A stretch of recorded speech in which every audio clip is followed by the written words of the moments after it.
there are 3 types of water nymphs in ancient Greece. This is we're reading by the this website IC Sedgwick. That's it. Yeah, looks like no actual they have Arthur books and mythological series and whatnot. So that's interesting. So yeah, nice. So what were the 3? So let's see. For the past 3 weeks, we've been looking at mythology related to water and the sea. Have we? Someone has. Our final aquatic jaunt will be to meet the 3 groups of water nymphs in ancient Greece. They are the Naiads, the Nereids, and the Oceanids. Just to make things more complicated, you also have the undines. I think it's undines. Undines, okay. Maybe Wikipedia lists Naiads and mermaids and Nereids as forms of undine. I want to point out that all 3 appear to be in Greek mythology on their own right. Yeah, but there's so many types. I mean, this isn't even including dryads, which are tree things. Right. So Paracelsus is the first person to mention undines in his 1658 book. Liber de Nymphis, sylphis, gnomes, et salamandris, et da caeteris spiritibus. Basically, I know some of these words from fantasy. You got the water, you got the sylph, which is the air, the gnomes, which is the earth, and the salamandris, which is the fire. Nice. Yeah. Herein the undine becomes the personification of the element of water. According to Para, undines aren't human and don't have a soul. Marrying a human is the only way to get one. Somehow tying the knot grants them a mortal human soul. Though it shortens their life. I mean, yeah, I think that's a good trade-off. Oh, okay, I get it now. So, like, if they marry a human, they get a soul. Yeah, somehow. Okay. Of course, did you even have marriage back then? What counts as marriage? Because it's not like a marriage concept. has been around since the biblical times. This is before. It's Greek. Well, if you follow, like, the history of the Bible, it's been around since the start of time. Well, like all right. Let's not get into that. Anyways, this post won't be talking about undines. What? Because Para basically made them up. Oh, okay. Based on Greek water nymphs. Freaking Paracelsus. They're what we're focusing on here. As ever, something. I don't know. Greek water nymphs. That's what we're focusing on. Yeah. As ever, hit play to listen to a podcast episode for this article. We don't have to worry about that because we're already doing it. Well, if you want to listen to someone else's article, Fabulous Folklore with Icy. So there you go. That has... Ours is better. Yeah, but we're going to read about this. We just found this out. So we're going to read about this and do the same thing. That's right. But it's us doing it. So what about them water nymphs, man? What are we doing with the water nymphs? They're usually, but not always, well disposed towards humans. What? No, wait, I don't believe And that. while lived for a long time, they weren't immortal. Are you sure about that? Greeks, Oh my God. Greek nymphs, they became identified with the native spirits associated with streams and springings. Wait, streams and springs in Italy. Oh, yeah. Here you go, the Naiads. Oh, what? These were the nymphs with flowing water, baby, like a river. Oh, yeah. They're often depicted as light-hearted, beautiful, and keen to do favors. In some myths, they protect young maidens. Oh, yeah, that's right. Each water source had its own Naiad, man. So if something happened to that water source, if the Naiad died, some believed their waters had healing powers. With the Naiads... Naiad, you didn't. Oh, not Naiad did. Did Naiad. That's Naiad backwards. We killed it. Killed it. High five. Killed it. Yeah. That's right. There were 5 separate groups. Scholars classified them based on where they lived. So there are Naiads of fountains and wells, the Crinai, lakes, the lemonades? basically, the Limnaids. I'm not sure what the pronunciation is. It's Let's like just stick with the regular lemonades. Words. We're going to fall all over these. Springs, the Paganae, rivers and streams, the potatoes. Potamidus, and the wetlands, the Helionome, freshwater sources. Oh, you want to do this part? Oh, yeah. Hit me with that. Them freshwater sources were incredibly important. So many people worship the Naiads, who even gave their names particular towns, such as this by their fathers, the potato ancient Greek river gods. The potato were the sons of the ocean. Potamoi. Making the Naiads of the granddaughters. It's one legend. One of the Naiads has a relationship with the sun god, Helios. Their $3 became the three graces. Wow. Yeah, one of them most famous Naiads was Daphne. Pursued by the god Apollo, he fell in love with her by having a shot with arrow. Eros got love, but Daphne was interested in his amorous attentions. I see. She pledged to remain unmarried and a virgin, emulating Apollo's twin sister, Artemis. She want to be like Artemis. And one little mustard in them tears. You know what I'm talking about. Apparently Daphne was a tree? I mean, who wouldn't want to have relations with a girl with tree arms? I would. Dude, she grows apples and oranges all day. Daphne ran off to the river with her father Landon and the local river god. She begged him for help. She said she wasn't bigger than a squirrel. In response, Landon turned her into a laurel tree. It stopped Apollo, but didn't exactly improve Daphne's lot in life. Apollo gave Daphne immortality, which explains why the laurel tree is evergreen. I don't think I like being a tree. Alright, I get it. I goofed. Here you go, immortality. No. That's not what I want. Zeus wouldn't care. He turned into a tree beside her. It's like, hey girl. Hey girl, like those leaves. Dangerous Naiads. Oh boy. Now, as much as we're covered their general good nature towards humans, Naiads were perhaps the least helpful. The Naiads of the wetlands might make people get lost in the swamps. Angry Naiads happily sought revenge. Mm-hmm. But if they're angry, then why are they happily seeking revenge? Because the revenge makes them happy. I don't believe in olden days, alright? Emotions weren't as complex to be mixed like that, alright? That only happened recently. Load shotgun happily. Listen, you're either sad or glad, in my opinion, or mad. Or any of these other emotions in this long book. In 182 BC, envy was created. Alright, but not really. Let's see here. One Naiad, called Nomia, fell in love with a shepherd named Daphnis. It sounds a lot like Daphne. Is he like the same from like the Mass Effect series? It's like, not now, shepherd, I'm busy. Daphnis on Sicily. Everything was going well until a princess on the island got him drunk. Oh, yeah. How? I don't know. Snap. Nomia discovered he'd been seduced and blinded Daphnis. Well, don't go for the princess. Just blind Daphnis. Dang, dude. The myth doesn't specify what she did to the princess. Oh, so double blind princess. So wait, somebody made the girl blind because she got him drunk? The princess seduced him, so she made him blind. But they don't know what she did to the princess. Oh. Okay. Probably made fun of her, pulled her hair. It's like, LOL. Blind love, am I right? Do you think he went back to her after he blinded her? Or she blinded him? Maybe. We see the kind of danger to men in the Naiads that is now often overlaid onto mermaids and sirens. In one legend, the Argonaut Hylas goes off looking for water. He finds a pond, and its Naiads kidnap him. He doesn't look like he's being kidnapped there. He's like, whoa, what's going on here? Helios and the nymphs of John Williams Waterhouse public domain. Listen. He's like, why is there so many topless women in this water? Yeah, I guess I'll take a drink. Maybe. Are you all poor? Oh no, they are poor. They can't afford clothes. I must help you. Throws the sheepskins at them. John William Waterhouse captured the moment in two paintings, in 1893, and the above image, 1896. What do you think? Can we show that or censor that? So wait, like he's been kidnapped, and there's a painter's like, hold up, wait a minute, something ain't right. Let me paint this. No, yeah, they're kidnapping him right now. They're kidnapping him. Yeah, so he's like, wait a minute, let me everybody hold still. I'm gonna paint this. Hold on, everybody. Well, that's a couple thousand years later, of course, but I guess he heard about it in the story and he wanted to draw it. Oh yeah, that must have been it. The painting was removed from display at the Manchester Art Gallery in 2018. The curator... They didn't like looking at the boobies. Yeah, I was like, kids can't look at that. Here's a picture of a guy getting impaled by a sword instead. That's right, that's better.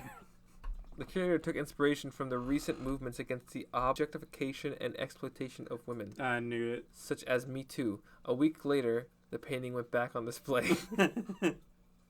We're just going to take it down and put it back up. You know what? I think they probably did that more so they didn't really care about that movement. But they're like, they knew it would go into the news and everybody would be like, oh man, we couldn't see it. And then they're just like, all right, we'll put it back up. And then everybody goes back to see it. It's been there for like years. Like, all right, just for you, we're putting it back up. Yeah, we'll put everyone it back comes to see it. Yet this depiction focuses on the danger posed by the women to Helios. One naiad even holds onto his arm. The threatening power of female sexuality could be what led artists to apply these same characteristics to both mermaids and sirens. The Nereids. The Nereids were both saltwater and freshwater nymphs. Why? They were the daughters of Nereus. Nereus. A sea god. I think it's Nereus. Nereus. Nereus is better. Nereus.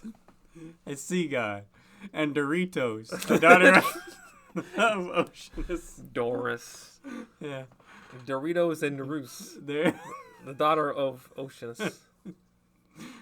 Alright, so their sea god father makes them happy nymphs. Sometimes they're placed in the Mediterranean. Makes them sea nymphs. Makes them happy nymphs. I'm wondering that was on purpose. Okay? Oh, okay. Sometimes they're placed into the Mediterranean, but more commonly they're found in the Algae Sea. The below image by Gustave Doré is called the Oceanids, Naiads of the sea, when actually they're basically Nereids. But to complicate matters, their grandfather was Oceanus.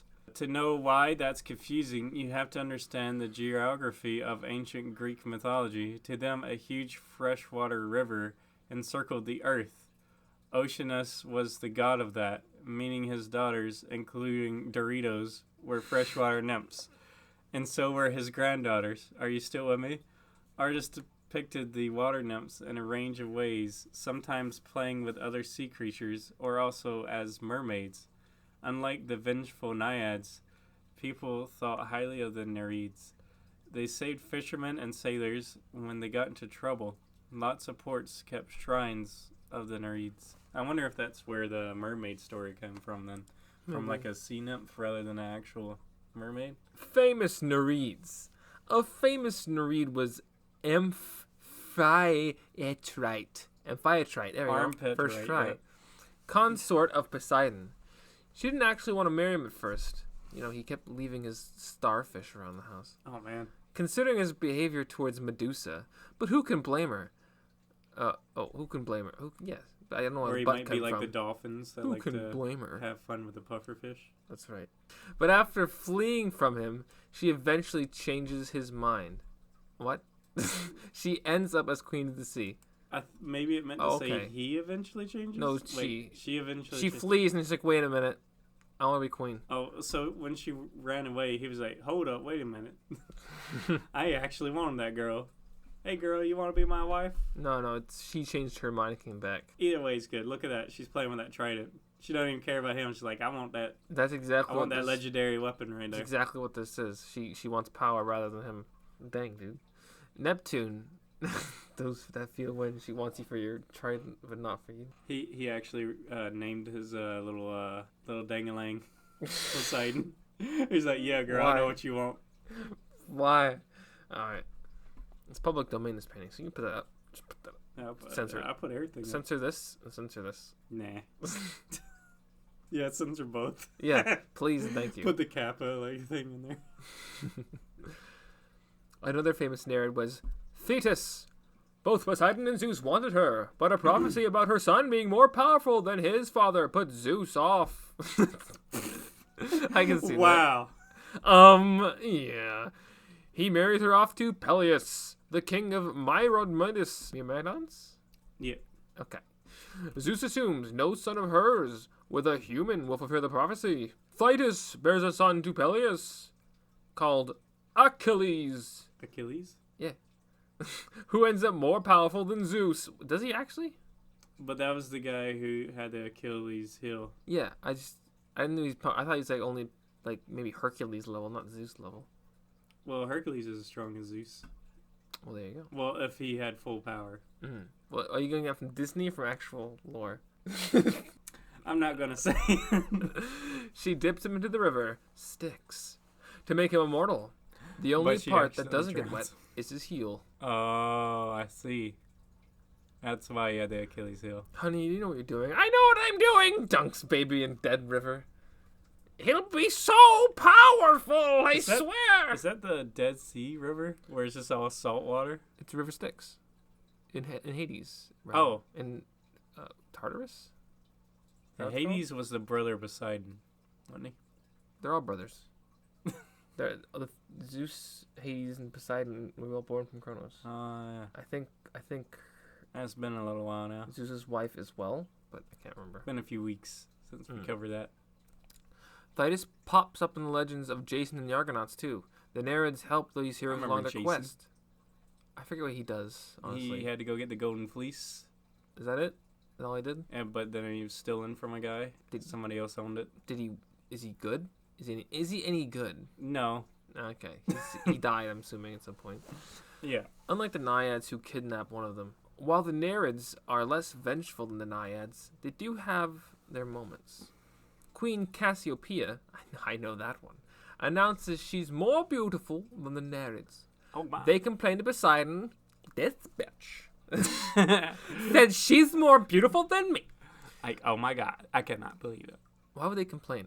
Presumably through Amphitrite's influence. To keep them happy, Poseidon sends a sea monster to destroy Cassiopeia's city. He sent his mama.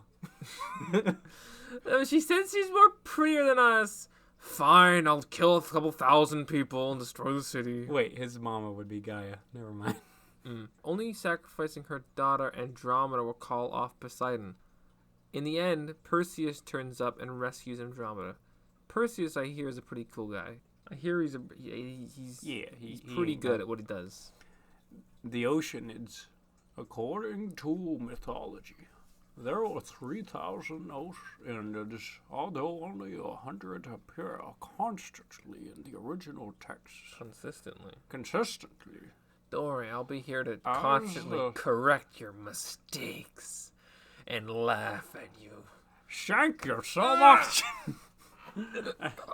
As the daughters of Oceanus, they are freshwater nymphs. Remember, he is the god of the river around the earth, not the ocean. Though it gets confusing that their brothers are the potatoes, the Greek river gods. Potamoy.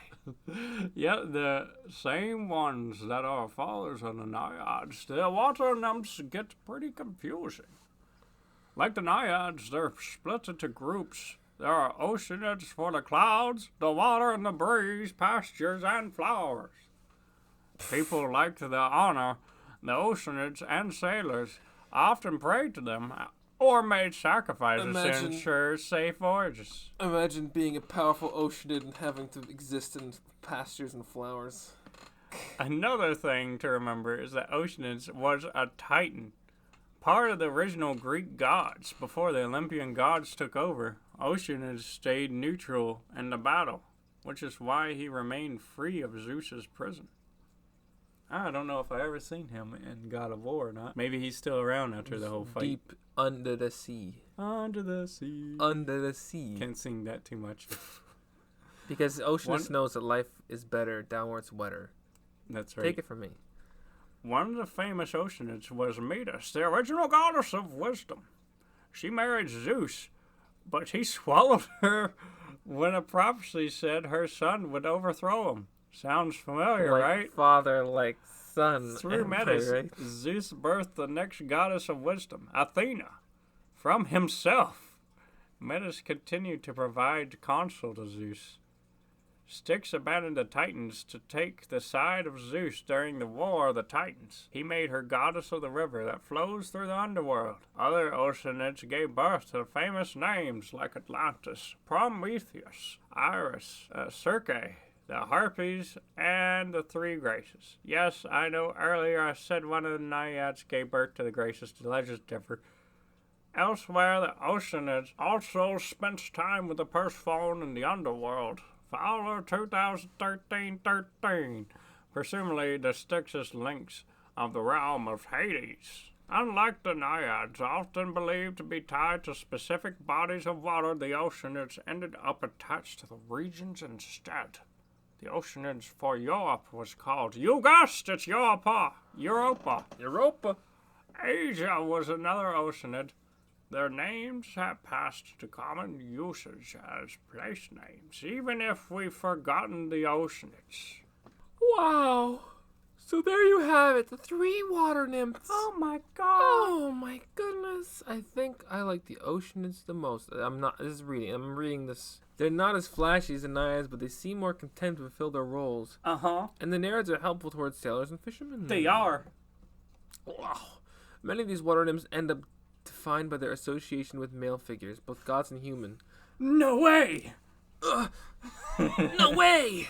The Oceanids particularly become mothers of wives, so they're made safe, which might explain why there are fewer stories about their amorous intentions towards men. Mm-hmm. Perhaps it is less rigid to approach the Naiads that saw them giving a seductive and dangerous side. Just remember to drop them a quick prayer next time you have to travel on water. What's that supposed to mean? Is that a threat?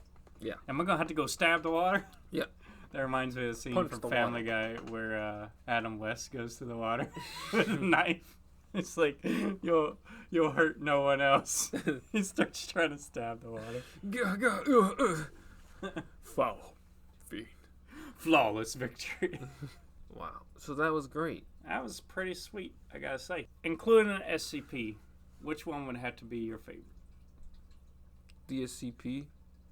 Yeah, including the SCP. SCP one sounds friendly, at least it was. Well, I mean, not to you, because you'd be a man. Originally, it was friendly. It looks like it'd be a good friend. You could shake its hand. There's the Nereids, the Naiads, and the Oceanids. I had to say, Obviously, I think the Naiads know how to party. I'm gonna say I like them. And drown you. Yeah, I mean, I can hold my breath for a while. I think I like the Oceans, because the Oceanids exist in all forms of water, rather than just like bodies of water. Yeah. Like, imagine being a flower.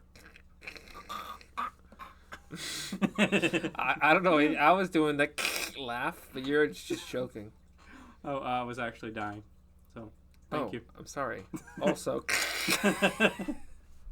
he's dying. You're hilarious. That is real comedy right there. So, what do you think there, Goose? What do you think we're gonna be looking at next time? Next time, let's see. Next time, how about a real folklore? Let's look up something that's real. I mean, don't you think this is kind of real? I mean, this is in real folklore. Yeah, you're right. It's real. We could continue the real folklore. What do you guys think? It's real. Like, subscribe, and share for more. There's gonna be one guy who's like, show us the tits. All right. Till next time. Holla at you later.